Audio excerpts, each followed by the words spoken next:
I'm really not sure if I will be able to get in tomorrow morning and get copies of this made for you. So for those of you who want printed copies of notes to write on, but for those of you who don't and you want the digital copy to write on, this is where you're going to find it, the 10.1 page in Canvas, Finding and Using Mathematical Patterns, and the notes page is right there. So once I get done with this video, I'll have this posted in here for you guys to watch, since that will be your assignment for today, since I can't be there. Anyway, let's get started on taking some notes here. So we're writing things called sequences. They are just patterns of numbers. And you know, we're going to look at this is a lot like a table. So for instance, we could make a table of values like x's and y's, and we could say I'm looking for the first term, second term, third term, fourth term, fifth term. Okay, and then that's really all we're doing. So this equation is almost no different than writing it like this: y equals negative 7x minus 10. Now, the real difference here is the fact that instead of getting all kinds of different y values like decimals and fractions and everything, we're really going to only get very specific numbers. This notation, a sub 1, stands for the first term. Okay, and so obviously this notation right here is the second term. So the subscript is really telling me which term we're dealing with. So this question is saying write the first 5 terms. Well, that's not too hard. Negative 7 times 1 minus 10, that's negative 7 minus 10, that's negative 17. Okay? Now, your calculator is built to do this. Well, we'll talk about that later. So negative 7 times 2 minus 10, negative 7 times 3 minus 10, and so forth. So it looks like we're getting negative 14 minus 10 is negative 24. Plug in 3, we get negative 21 minus 10, negative 31. I'm hoping that you see a pattern that's going on here, that it's going down by 7 each time, which makes sense because this is a linear function. And what is the slope of this line? The slope is negative 7, right? We see the slope right there.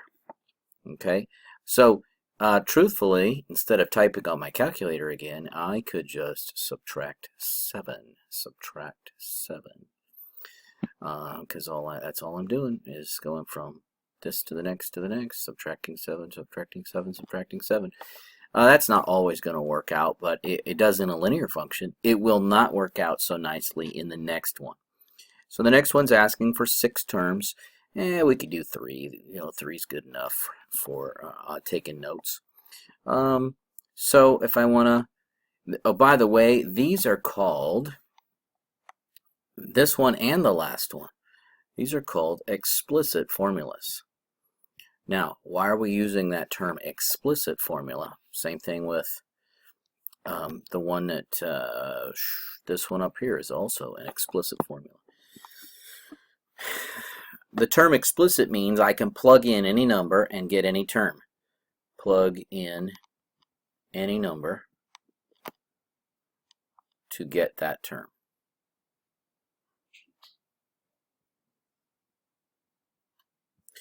Now, that's going to be different from one that we come across called a recursive pattern.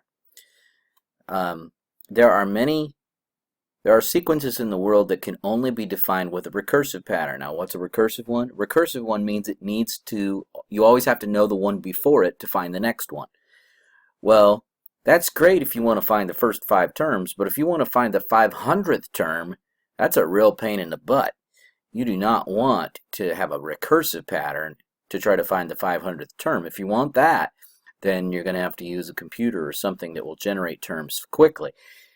it's really nice when we can find explicit formulas for different patterns, because then we could just plug in a number. So if I want to know the first term, it's 2 times 1 squared minus 3. Okay, so 1 squared is 1. So that's 2 times 1 minus 3, which is just 2 minus 3, which is negative 1. So now I know the first term is negative 1. 2 times 2 squared minus 3. See, okay, 2 squared is 4, so that's 2 times 4 minus 3, which is 8 minus 3, or 5. Now, before you go jumping to the conclusion that all we're doing is going up by 6, I think we need to check the next one, because 2 times 3 squared minus 3, 3 squared is 9. Remember, I'm following the order of operations here. I'm not using a calculator. Although you probably will type it into a machine. I understand that. That's 18 minus 3. And I get 15. So, as you can see, it did not add 6 like it did the first time. So this is not some cool, easy thing I can just repeat. I really do have to do these calculations. Now, yes, I can plug in 4, I can plug in 5, I can plug in 6. That's kind of a broken record, so we'll move on. Now, here's our first recursive pattern. A recursive pattern has 2 parts to it, and I'm going to use what looks like a brace. And the 2 parts are, we need a starting point. Okay. And so we need to be told where the sequence is beginning. It's starting with 5. Okay. So that is the first part of a recursive formula. The second part of the recursive formula says the next term, and I'm going to write this underneath, the next term is equal to the previous term. Okay, so I'm going to circle this in blue so you understand that this thing right here means previous term.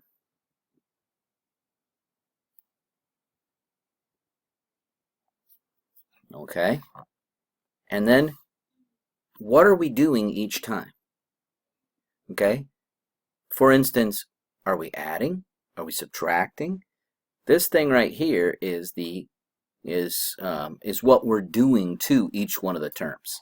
Sometimes we're multiplying, sometimes we're adding. In this case, it looks like we're adding, right? It looks like we're going up by 10, up by 10, up by 10 each time. So, in order to get the next term, you have to take the previous term and add 10. So when they say what's the rule, in this particular case, obviously it is choice A. I just need you to understand, do not get hung up on this little tiny subscript. So many kids get hung up on that little tiny subscript, and they say things to me like, Mr. Staley, I have to subtract 1. Okay, if you really want me to show you, let's say I was trying to find the 10th term. According to this rule, I would have to know the 9th term, and then I could add 10 to the 9th term, whatever that 9th term is. Now you're saying to yourself, well, okay, Mr. Staley, looks like we have the first 4 terms. So how do I know what the 9th one is? Well, if you don't know the 9th one, you got to find the 8th one. If you don't know the 8th one, you got to find the 7th one. If you don't know the 7th one, you got to find the 6th one.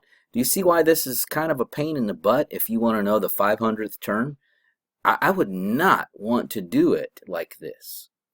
I would want to be able to find a way to find an explicit formula. So recursive formulas are fantastic for finding the first 5 terms. In fact, your calculator is built beautifully to handle finding the first 5 terms. Let me see if I can get a calculator on screen for you to look at. Okay, so in this particular case, we started with a 5. For those of you who have your scientific or graphing calculator out in front of you, I want you to try this with me. So pause the video and grab your calculator. So we're going to enter a 5. We're going to hit the enter button so that it says that on screen.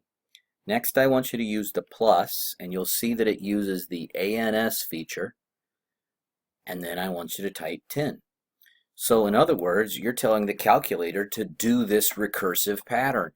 You're telling it to take the previous one and add 10. When I hit the enter button, it tells me the second term. When I hit the enter button again, it tells me the third term. When I hit the enter button again, it tells me the fourth term and the fifth term and the sixth term and the seventh and eighth and ninth and 10th. This would not be fun to find the 11th, 12th, 13th, 14th, 15th, 16th, 17th, 18th, 19th, 20th.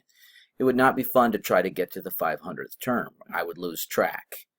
And you won't get credit for doing this. If I ask you for a particular term of the sequence, I'm not going to be giving credit for. I can just keep hitting the enter button on my calculator. So like I said, this is good for finding the first 5 terms, but that's where it stops. You know, it's good if I know, like, you know, there might be a problem coming up where I would use the recursive idea, because I'm either going to add or subtract, you know, to find a previous term or a future term, but nothing where I have to do this for a long time, because that would be ridiculous. Okay, so question 4 says write a recursive definition for this sequence. Okay, well, it clearly looks like we are not adding something. Okay, to go from 5 to negative 20, well, that's a 25 unit drop. And you know, to go from here to here, we're subtracting 25, but if you go from here to here, you're not subtracting 25 again. It looks like there must be some sort of multiplication involved in this. So, so we have the 2 parts, right? We have the starting point, which is the first term is 5, and we want the next term to be, we're doing something to the previous term. What are we doing to it? Okay. Well, it looks like there's multiplication involved. So if you took negative 20 and divided by 5, what do you get? You get negative 4. Do you get the same thing if you take the third term and divide by the second term? The answer is yes. So we are multiplying by negative 4 every time. Every time you go from one term to the next, you're just multiplying by negative 4. Well, that makes sense why it's going backwards, back and forth between positives and negatives. So let's see here. A sub 1 is 5, so it can't be this choice or this choice or this choice or this choice. So now we're down to those. It can't be that one because you're oh, it is that one, isn't it? Seriously, what am I doing? Squeaky, squeaky. I believe that is the one. Yeah, we're not subtracting 25. We're not adding 25. We're not multiplying by positive 4. It is negative 4. Yep, choice C. If I'd only listen to myself. Question 5. Write an explicit formula for the following sequence, then find the 10th term. Okay. So, what is an explicit formula for the given sequence? So what are we doing each time? Well, one thing you could do in order to answer this question is you could figure out what the term is before the sequence starts. What's the term before the sequence starts? In other words, use the logic and go backwards. And of course that would be a 9, right? Because it looks like you're adding 1 every time. So the explicit formula would be to take the number of the term that you're looking for and add 9. Now that slope, remember how we talked about slope in that first question? That slope in this case is a 1, which makes sense why I would put it right there. So let's say I wanted to know the, let's see, 1, 2, 3, 4, 5. Let's say I wanted to know the 6th term. I know they are asking me about the 10th term, but if I wanted to know the 6th term, that would be 6 plus 9, which is 15. Well, that makes sense because that would be the one right after 14. So we do have the right formula. Okay, now to find the 10th term, what am I going to do? 10 plus 9. Okay, so it would be 19. What if I wanted to find the 500th term? That would be 500 plus 9. Okay, so the explicit formula would tell me that the 500th term is 509. If I had to do that with the recursive one and add 1 and add 1 and add 1 and add 1, I would not be all that happy. Question 6, write an explicit formula for this one and find the 7th term. Well, this one doesn't look like we are adding, right? If we were adding, there'd be adding 2. We're not adding 2 to get from 3 to 9. So it looks like there must be multiplication. Looks like we're multiplying by 3 every time. Okay, and so we need something. Now it does say write an explicit formula. I can't use ones that involve 2 parts. Those are not explicit. Those are both recursive. So those would not be good answers for this question. This specifically says find an explicit formula. Okay, so I think the one you're looking for is this one right here, because maybe not, maybe not. Nope, I don't think it is, because if I plug in a 1, I don't get a 1.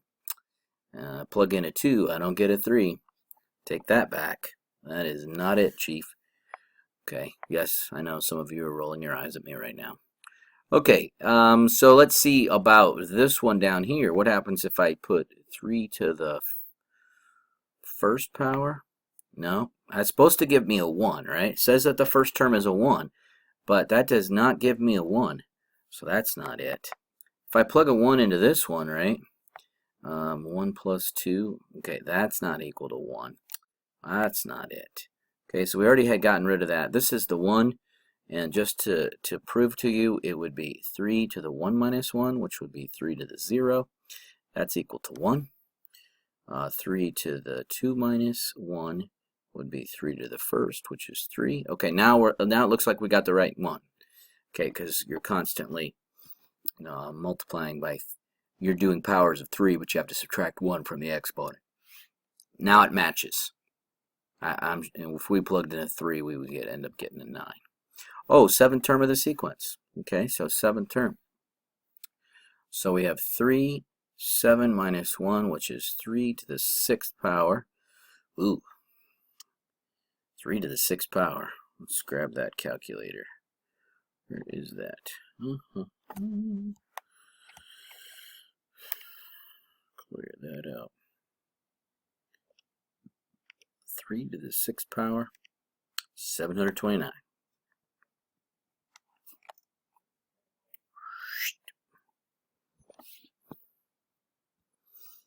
Okay, just about 4 more examples, and then we'll be done with today's video. Pretty sure I won't be here tomorrow. Just briefly, don't mean to bore you with my life, but my mother-in-law passed away this weekend, so we have viewing today on the Monday, Monday the 8th, and then the 9th will be the funeral. So, won't be here either day. But I'll be back Wednesday. Okay, so find the 8th term of the sequence. Let's zoom in a little bit here. Old people in their eyes, you know what I'm saying. Find the 8th term of this sequence. Well, let's see. Does it look like we're adding or subtracting? So it's down by 1.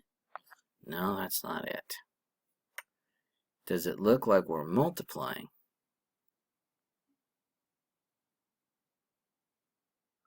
If we were multiplying, the very first multiplication would be by 1/2. But that doesn't make sense. Subtract 1. So if I do subtract 1, then it looks like I subtract 3.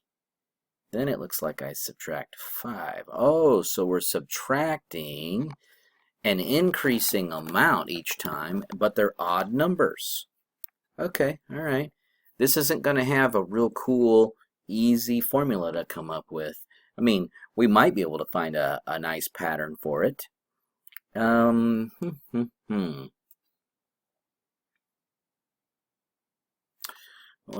would it be? 2 to the n minus 3, would that work? Let's see, 2 to the, no, that's not it. I can get you a recursive pattern. That would actually be easier to generate, but that's not going to really help me with finding a higher number of terms here. Let's see here, what else can we do? As I told you before, sometimes the only patterns that we have in the world that would work here are recursive ones. Now, I'm not saying this is the greatest thing in the whole wide world. Okay, so we're saying that the next term is the previous term. Take away, what do we want here? So we're taking away an odd number. That would be 2n minus 3.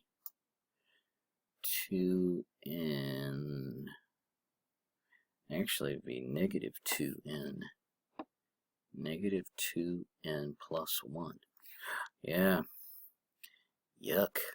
Negative 2n plus 1. Or I guess we could say that we are adding 2n minus 1. Is that right?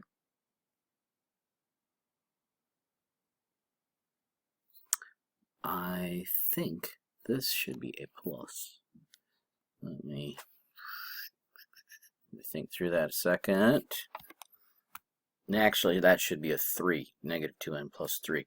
So if you wanted to find the second term, you would take the first term and add negative 2 times 2 plus 3, which would be negative 1.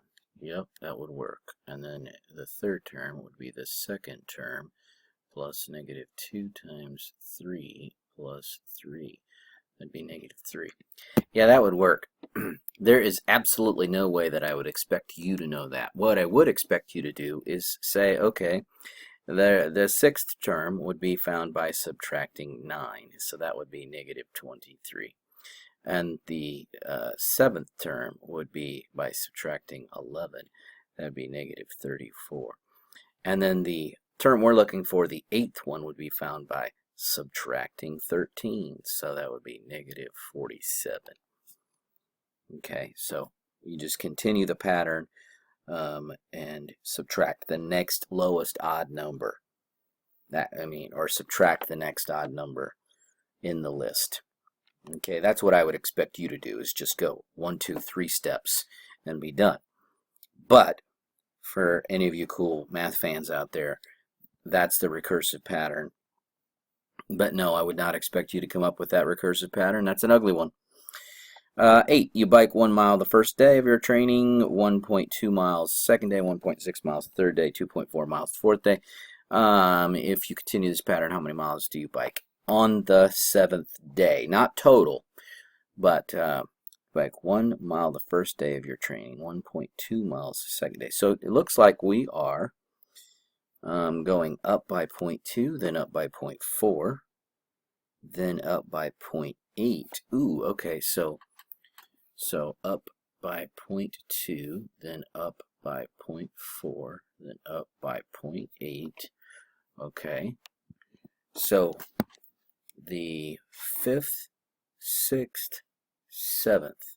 So we would go up 1.6 miles. See, we're doubling that decimal point to see how much we're going up. And so if I took 2.4 and I added 1.6, okay, now I'm going to be adding 3.2. So now we're at 7.2 miles. And now I'm adding 6.4 according to this. So now we're at 13.6 miles on the 7th day. Okay. So that is a really horrific amount of change in between your days. You couldn't do that. You couldn't sustain that. Question 9. All right, let's see here. Determine whether the formula is explicit or recursive. Okay, so ding, ding, ding. We know that this is recursive. How do we know that? Okay, because it has 2 parts. It has a starting point, and it tells me how to find the next term. But there's no way in the world I can tell you what the 500th term is without knowing 499 terms before it, which would be awful. Okay, so the first term of the sequence is -2. That's a no-brainer. But then it says the second term, so second term would be twice the first term. So I took the first term and I threw it in there, minus 2. So that's what it says. Let me zoom in on this and spell that out for you. The next term is equal to 2 times the previous term. I'm going to abbreviate that PREV, minus 2. So that's really all I'm doing. To find the next one, I double the previous one, and I subtract 2. That's all this notation is telling me. Don't get hung up on the subscript. It's only telling me previous term. So, so now I know that we're talking negative 4 minus 2 is negative 6. Okay, so now I got negative 6. Okay, but now if you want to find the third term, you're going to do it again, right? 2 times negative 6 minus 2. Okay, this is where my calculator, negative 12 minus 2, gives me negative 14. So if I bring up that calculator real quick, let's see if we can do this recursive pattern fast. Come on. Okay, so pop this on, clear. Start with negative 2. Oops, that's not what I wanted. Start with negative 2, hit the enter button. Okay, then we want to take, now this is interesting, we're going to go 2. Now we're going to use the little answer feature, which is right here above the negative sign, and go second answer minus 2. So we're telling the calculator to take 2 times the previous answer and subtract 2. And you can see that it gives me negative 6.